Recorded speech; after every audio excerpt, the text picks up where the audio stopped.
Hi, my name is Aly from the Yoga Home. Thank you for jumping on my channel. If you haven't subscribed already, please do. It's right down there on the bottom right. That helps out so much. And if this video, we're gonna do a headstand today. So if you've always wanted to learn how to do a headstand, but break it down slowly, I'm gonna teach you today. I encourage you to learn with a teacher, but if you're watching this from home, which I'm sure you are, you may use the wall to practice.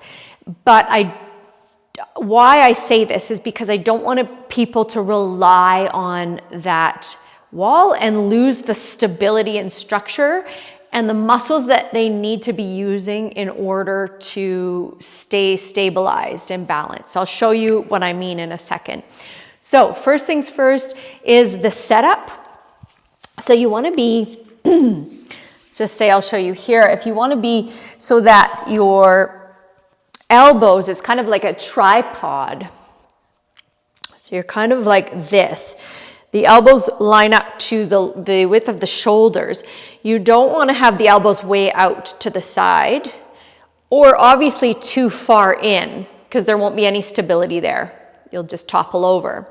Now I like to do it so my hands are closed and I put my head right in front of my wrists.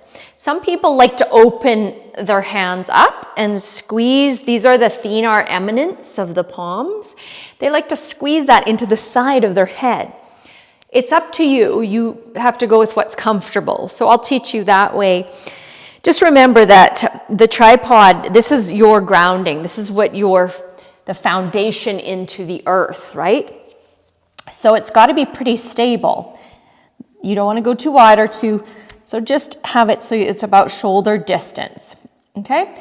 So interlace the fingers, and then when you get down with your head on the ground, you want kind of the highest point of the head. Now you don't want to be too far forward on the forehead or too far back on the skull. I would suggest to do little rocking just to start, because ideally we want to use our core to lift up. We don't want to just kick and flail our legs up. And if you're going into the wall, you'll probably start by doing that, but I want you to encourage to use the core strength and go up slowly, okay, like a little ball. So I'll show you and I'll kind of direct it as we go along, okay?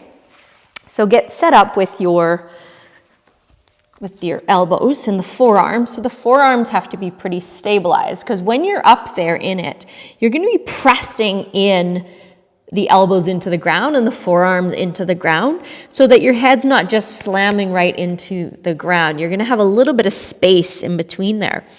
And then that means the shoulders are kind of like you're pressing through the shoulders. Okay, because you want to come to this stacking format where it's elbows, shoulders, spine, hips, and your feet.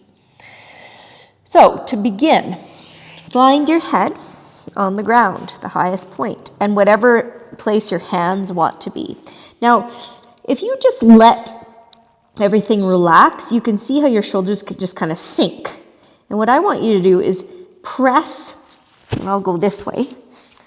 So they're just kind of sinking, and I might need to take this off to show you my shoulders. So see how the shoulders, see how they kind of just sink and they're just relaxed.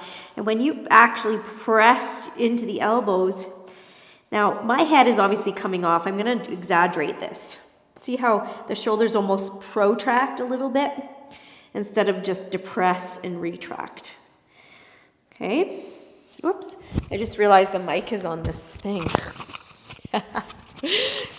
All right. We got this. So, okay, protract. So now you're pressing the elbows in and you start to feel your shoulders lift off. Okay. So let's just go slow and we'll lift just like you're going to do a down dog. And even so, lift the hips and start to walk the feet towards. So the hips are kind of lining up. They might go even beyond stacking, but that's just so that you can start to feel this little bit of a balance. You can even bring one foot in towards, and see how I'm hopping just a little bit here? You can start to do that a little, just to get the balance. And then eventually, you'll lean into it so that you only have one foot and then the other foot, okay? And you'll just be in this little ball. Feeling the balance, the weight transfer. I can feel it into my fingers and then my elbows. And then eventually you want to start to straighten. Now your feet might be into the wall right now. And that's okay. So, see how my pelvis is anterior pelvic tilted right now? I want to posterior pelvic tilt and straighten it out and press the feet towards the ceiling. Now, this is crazy talking while you're doing this. But if you feel like you're going to topple over, then you just want to get really small again. So come into your little ball, and if you start to tilt a little bit, you can either roll out. So the important part about this is being able to land properly if you do fall out. So you want to just roll. You don't want to just be straight and stiff and then, right? So you have to learn how to come out of it as well if you do. Slowly is better to come out, but if you're actually falling, just release the hands and tuck and roll out of it. Now it's easier said than done. Sometimes it doesn't happen that way. So I hope that helped. If you have any questions, please let me know in the comment section below. And maybe the next one will be a handstand. Namaste.